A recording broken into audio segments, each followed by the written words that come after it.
ኖ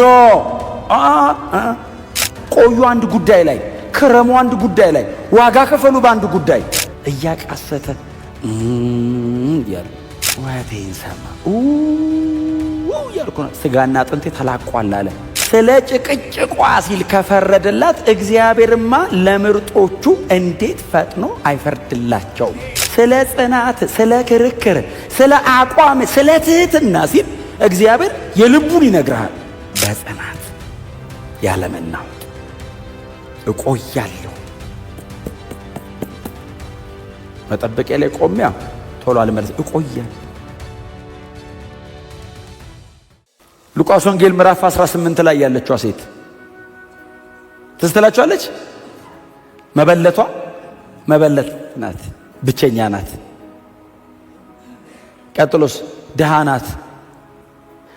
በአንድ አገር አለ። ኖርማሊ ጌታ ኢየሱስ ክርስቶስ እንደ ኢሉስትሬሽን ነው የነበረ ጉዳይ ሳይሆን አንድ የሚናገረው ነገር ለማብራራት ያቀረበው ምሳሌ ነው። ነገሩን በምሳሌ እንዲህ ሲል አስረዳቸው። በአንድ ከተማ ሁለት ነበሩ ይላል። ከተማው ብዙ ነው፣ ግን ሁለቱን የጠቀሳቸው አንድ ዳኛና አንዲት መበለት ነበረች አለና ኢየሱስ ኦኬ ይላሉ። አይ ቲንክ እንግዲህ 12ቱ ደቀ መዛሙርት እንደኛ ምዕራፍ 18 8-9 ቁጥር አላነበቡትም፣ ገና እየሰሙ ነው። በአንድ ከተማ አለ ኢየሱስ። እሺ አይ ቲንክ እስራኤላውያን ስለው ናሬሽን ትረካ ምናምን ይወዳሉ። አሁን እኛ ስናድግ እንደሱ አይደል ያደግነው። አሁን ቤተሰቦቻችን ጭንቅላታችን እንደዚህ ያከኩን ተረት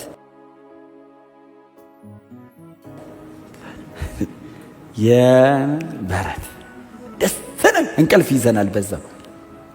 አሁን እስራኤላዊ ልክ እንደኛ ነው ባይዘው የአባቶቹ ታሪክ ዝም ብሎ ይተረከለት እና ኢየሱስ በአንዲት ከተማ አንድ ዳኛና አንዲት መበለት ነበሩ ሲል እሺ በጣም ኢንተረስቲንግ ነው።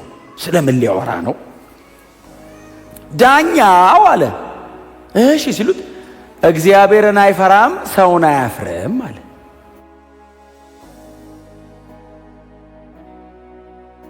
ዳኛ አስበዋል? እግዚአብሔርን ሳይፈራ ሰውን ሳያፍር ፍርዱ ምን አይነት ነው? አትሊ ወይ እግዚአብሔርን መፍራት ወይ እግዚአብሔርን ካልፈራ ሰው ማፈር፣ ወደ ላይም ወደ ጎንም የለውም አለ እና ዳኛ ነው። እቺ ሴት ደግሞ መበለት ናት፣ ምንም የሌላት ባዷን የቀረች መበለት። ከዛ እቺ ሴት መጣችና ከባለጋራዬ ጋር ፍረድልኝ አለችው። ዝም ብላችሁ እናንተ ሳሉት ምን ሊያረጋት ይችላል እያሉ ይጠብቃሉ ደቀ መዛሙርት ማለት ነው። ኬዙን ኢየሱስ አልተናገረውም፣ ጽናቷን ነው የተናገረው። ምንድነው ኬዙ አይደለም ኢየሱስ እያስተማረ ያለው እንዲህ ብላችሁ ጸልዩ ሳይሆን የምትጸልዩበትን ፐርሲስታንስ ነው። በጽናት በየዕለቱ እየመጣች ከባላይ ጋር ፍረድልኝ ትለው ነበር አለ ኢየሱስ። ከዛ ዳኛውም አለ ጌታ ኢየሱስ ምንም እግዚአብሔርን ባልፈራ ሰውንም ባላፍር። በጣም ይገርም ነው። ራሱን የሚያውቅ ዳኛ ነው። ራሱን ያውቃል። እግዚአብሔር እንደማይፈራ ሰው እንደማይፈራ ያውቃል።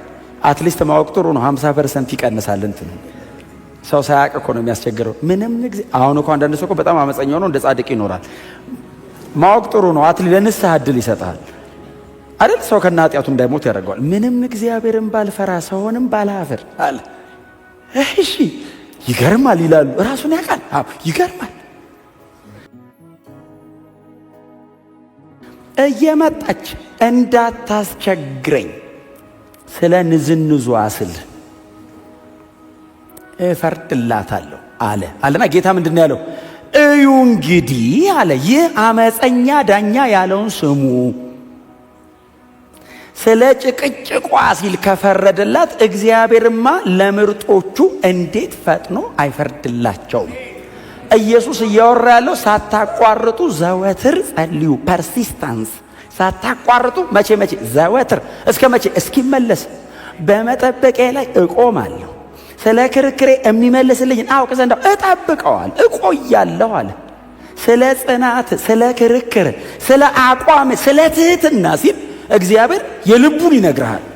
የልቡን ነገሩ ይቀየራል አይደለም፣ ሊያደርግ ያለውን ግን ይነግርሃል። እቀይረዋለሁ ላይልህ ይችላል። አትሊስት ግን ዲዛይኑን ያስረዳሃል።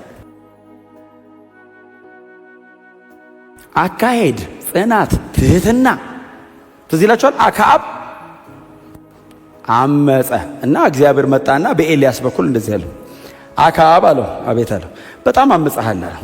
እሺ ሲለው በቃ ትሞታለህ አለው። ትሞታለህ ሲል ንስሐ ገባ አይደለም የሚለው አክዓብም ቀስ ብሎ ሄደ የሚል ቃላል እኔ አንብቤ ነው። ቀስ ብሎ ሄደ፣ ይንቀዠቀዥ ነበር ማለት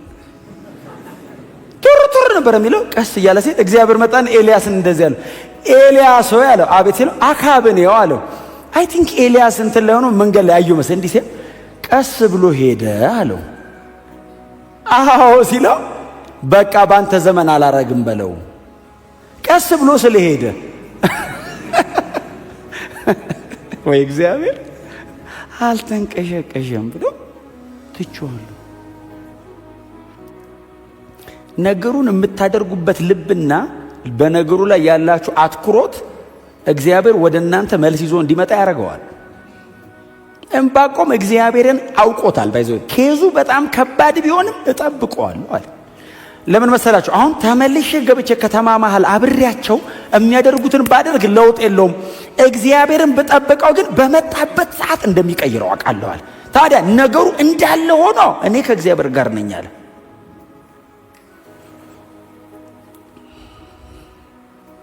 እቆያለሁ መጠበቂያ ላይ ቆሚያ ቶሎ አልመለስ እቆያለሁ።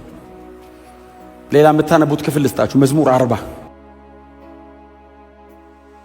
40 በቅንፍ 40 ቁጥር 1 ምን እንደሚለው ቆይቼ የሚል ቃል አንብባችኋል። ቆይቼ እግዚአብሔርን ደጅ ጠናሁት። እርሱም ዘንበላል የሚለው በኋላ ቁጥር 1 በቁጥር 1 እና በቁጥር 2 መካከል እኮ ዓመታት ሊኖሩ እኮ ይችላል። ለምን መቆየት? ቆይቼ እግዚአብሔርን ደጅ ጠናሁት። ቤት ውስጥ አይደለም፣ ቸርች አይደለም፣ ቅድስተ ቅዱሳን ውስጥ አይደለም፣ ደጅ ነው። ደጅ ውጪ ፀሐይ ምናምን ይፈራረቅበታል። ቆይቼ ደጅ አስጠናኝ እግዚአብሔር አለ። ምን አረክ ዳዊት? ቆየሁ አልነሳም ብዬ በበሩ ስር ድፍት ብዬ ደጅ ጠናው አለ። እያቃሰተ እያለ አቆይቶኝ አለ። ስጮህ ሳለቅስ ሳምጥ እንባ ሳፈስ አየኝና ቆይቼ እግዚአብሔር እንደ ደጅ ጠናሁት ብሎ ቁጥር 2 ላይ እርሱም ዘንበል አለልኝ፣ ጩኸቴን ሰማ። ያልኩ ነው ስጋና አጥንቴ ተላቋል አለ። እዚያው ላይ ሆኜ ልብሱ ከመቆሸሽ አልፎ ሰውነቱ በሙሉ ወደ ከአፈሩ ጋር ተጣብቋል። ቆይቷል፣ አይነሳም። ዘንበል አለልኝ አለና ከዛስ ከረግረግ ጭቃና ከሚውጥ ማጥ ውስጥ አወጣኛል። እግሬን በአለት ላይ አቆመ አለና አረማመዴንም አቀነዋል። እስኪመጣ ያስጠብቅሃል እንጂ የመጣ ሰዓት እንኳን ቆየሁ ነው የምትለው፣ እንኳን አቆየኝ። ግን እንደዚህ ሴት ያለማቋረጥ ዳኛው ይሰድባት ይችላል፣ ሊያዋርዳት ይችላል፣ በሰው መሃል ክብሯን የሚነካ ነገር ሊያደርግ ይችላል። ዳኛ ነው፣ የፈለገውን ነው የሚያደርገው። እሷስ በጽናት ያለመናወጥ she was importunate ማለት ሼምለስ ፐርሲስታንስ ነበራት ብሎ ነው የጻፈው ሉቃስ። ሼምለስ ይሉንታ ቢስ ነው ጽናቷ። አይ ፍርድ ከአፉ አይደለም ከአጥንቱ ነው ያወጣችው። ጽናት መፍረድ አልፈለገም፣ ጽናቷ ነው። ረፍት ከለከለችኝ አለ፣ መኖር አቃተኝ እና ልፍረድ በቃ ምንድነው ጉዳይ? ሳይፈልግ አየው ጉዳዩን፣ ሳይፈልግ በየነላት፣ ሳይፈልግ ፍርድ ለማውጣት የጸናች ሴትዮ እማይሆን ፍርድ ቢፈርድ ደግሞ ለማስቀየር ድጋሚ ትመጣለች። ስለዚህ በትክክል ነው የሚፈርደው። ፐርሲስታንስ መንፈሳዊ ዓለም አንድ ጉዳይ ላይ መቆየት መቻል ነው። ቆዩ አንድ ጉዳይ ላይ፣ ክረሙ አንድ ጉዳይ ላይ፣ ዋጋ ከፈሉ በአንድ ጉዳይ። እውነቴን ነው የምነግራችሁ። ምንም እኔ አሁን ፍሬክስ አየችኝ እከለያየኝ ይደክመኛል ልቤን። ቸርች ነው፣ ከእግዚአብሔር ጋር ነው ጉዳይ። ብታዩን ደስ ይለኛል፣ ባታዩኝስ? እግዚአብሔር የመለሰ ቀን ታዩኛላችሁ። የመለሰ ቀን ዓለም በሙሉ ያይሃል። እስከዛስ ለምን ጫማውን ጠርጎባ አይሄድም? ለምን አይተፋብም? ለምን አትዋረድም? እስቲ አሜን በሏ። ላይን አፕ አርጉ ከእግዚአብሔር ጋር። እውነቴን የምነግራችሁ በጣም ብዙ ነገር ነው ያለው። ባይዘ በመጠበቂያ ላይ ቆማለሁ። ስለ ክርክር የሚመልስልኝን አውቅ ዘንድ እቆያለሁ። ብዙ ነው፣ ብዙ አቋም፣ ፎከስ፣ ብዙ ነው። ኮንቪክሽን ምን የሌለው ነገር አለ እዚህ ውስጥ። ከተማ እኮ ነው ትቶ እኮ ቆሞ እዚህ ስትራክቸር ይጎትታል። የከተማ ስትራክቸር ለስትፉል የሆነ ከተማ ነው። ግባና የሆነ ነገር አርግ ይልሃል እኮ። ኖ በእግዚአብሔር ፊት ነው የምሆነው። ምዕራፍ 2 ላይ ይሄንን ውሳኔ ባይወስን ኖሮ ትንቢተ ዕንባቆም የሚባል መጽሐፍ አናገኝም። ለምን? እግዚአብሔር አይመልስማ። እግዚአብሔር ሊመልስ ቢመጣም ሰውዬው የለማ። ቡክ አይኖረውም። ቡክ አይኖረውም። ያጉረመረመ አንድ ሰውዬ ነበር የሚል ኤርምያስ 47 ላይ ገብቶ እናገኘዋለን። ለብቻው መጽሐፍ ይዞ ይወጣል። ኤርምያስ ትንቢት ውስጥ ተጠቅልሎ ያልፋል። አንድ ዕንባቆም የሚል ሰውዬ ነበር የሚል እናነብ ይሆናል። እንደዚህ አይነት ግን የኛንም ልብ ጎትቶ የሚያሳርፍ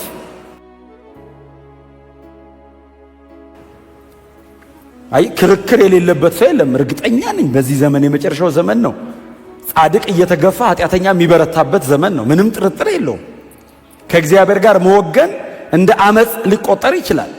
በጽድቅ መኖር አሁን በጣም የድሮ ሊመስል ይችላል። ቸርች ውስጥ በእግዚአብሔር ሳይድ መቆም እንስቲ እንጸልይ ማለት አንድ ሰው ምን ብሎኛል? ምሽግ እኮ የፈሪ ነው አለ። እውነቱን ነው። ስለማንችል ለምንጸልየው እንዲያግዘን አይደል የምንጸልየው? ምሽግ የፈሪ ነው አለ። እንግዲህ ያው ቀያፋም ሳያውቀው ትንቢት ተናገረ የሚል አንድ ጥቅስ አለ። እውነቱ ነው። ምሽግ የፈሪ ነው። እውነቱ ነው። ተደብቀን እግዚአብሔር ስር ቅበረን ውጡ አንወጣም። ሙሴ ውጣ ሲለው እኮ እግዚአብሔር ወዶት ብቻ እኮ አይደለም፣ እንደማይችል ያውቀዋል። እንደማይችል ብትንትኑ እንደሚወጣ ያውቀዋል። ደጋግፎ አቁሞ ሰው ያደረገን እግዚአብሔር ነው። ያለ እግዚአብሔር አንችልም። ከእግዚአብሔር ጋር እዚህ ደርሰን ከዚህ በኋላ አንሄድም። ከሱ ጋር ብቻ። እስቲ አሜን በሉ። አሁን እንደዚህ አይነት አቋሞች ቸርች ውስጥ ሞኝነት የመሰሉበት በጣም ሲስተማቲካሊ በተደራጀ ሲስተም ለመሮጥ ማሰብ የሚሞክርበት ሰው የፈለገውን አድርጎ መንፈሳዊ የሚመስልበት። ዶንት ዲሲቭ ዮርሰልፍ። ራሳችሁን እንዳታታሉ። ይሄው በመጠበቂያ ላይ ቆማል። የመጽሐፍ ቅዱስ ኢንቴንሽን እግዚአብሔርና ሰዎቹ ናቸው። ለምን? ታሪክ የተሻገሩት ሁለቱ ናቸው። ታሪክ የተሻገረ ሌላ ሰው የለም አብሯቸው። ይሄው እነዚህ ናቸው የተሻገሩት፣ እግዚአብሔርና ዕንባቆም። ሂስትሪ ሜክ እግዚአብሔር ታሪክ ሰራ ከዕንባቆም ጋር የሚጻፍ ታሪክ እንጂ ምናልባት ሊሉት የሚችሉትን ነገር ዝም ብላችሁ ብታስቡት ዕንባቆምን በጣም ብዙ ነገር ሊሉት ይችላል። በጣም ብዙ ነገር ዕንባቆምን ሊሉት ይችላል። እሺ ቀጥሎ ምንድነው የሚለው? ስለ ክርክር ያደል የሚመልስልኝን ምን እንደሚለኝ ለክርክሩም የምሰጠውን መልስ ለማወቅ። በጣም ነው የሚገርማችሁ። ዝም ብዬ አይደለም የምጠብቀው ይላል። ዝም ብለው ነው የምቆመው። አንተ ፀሐዩ፣ ነፋሱ፣ ጎርፉ፣ ውርጩ፣ ይሄ ሁሉ የሰው ንግግር፣ ይሄ ሁሉ ነገር ሲወርድብ ዝም ብለው ነው የቆምከው? አይደለም። ዝም ብዬ አይደለም የቆምኩት። ስለ ክርክሩ እግዚአብሔር መጥቶ የሆነ ነገር ቢለኝ እምመልሰውን አውቅ ዘንድ በዚህ ነው የቆምኩት ይላል። እምመልሰውን አውቅ ዘንድ እኔና እግዚአብሔር ማለት ሙግት አለ። አዎ። እዛ መካከል ያለ ጻድቅ በኃጢአተኛ እየተገፋ ነው። አዎ። እዛ መካከል ያሉ ንጹሃን በከለዳውያን ተማርከው ሊወሰዱ ነው። አዎ። ባይዘው ዕንባቆም ይሄንን ትንቢት ሲናገር እነማን እንደሚመለከታቸው ታውቃላችሁ? የትንቢት እነ ዳንኤል፣ ሲድራቅ፣ ሚሳቅ፣ አብድናጎን ምናምን ባይዘው ከዚህ ትንቢት በኋላ ነው ተማርከው የሚወሰዱት። በንጉሱ ሕዝቅያስ ዘመን መጨረሻና አይ ቲንክ በዮአቂም ዘመን መጀመሪያ አካባቢ ይመስለኛል። ከ640 ወደዚህ ማለት ነው። በሁለቱ መሃል ነው ስለዚህ የሚማረኩት እነ ዳንኤል ምናምን እድሜያቸው ልጆችም ቢሆኑ በኤርሚያስ ዘመነ መንግስት ስለነበሩ እነ ሕዝቅኤል ምናምንም ስለነበሩ ነበሩ ማለት ነው። ስለነዚህ ልጆችም ጭምር ነው ይሄ ሰው እየጮኸ ያለው። ጻድቅ እኮ አለ እዚህ ውስጥ የሚኖር አለ በቅድስና እግዚአብሔር የሚላል አብሮ ነው ወይ የሚጨፈለቀው? ስለዚህ ክርክር የሚመልሰውን አውቅ ዘንድ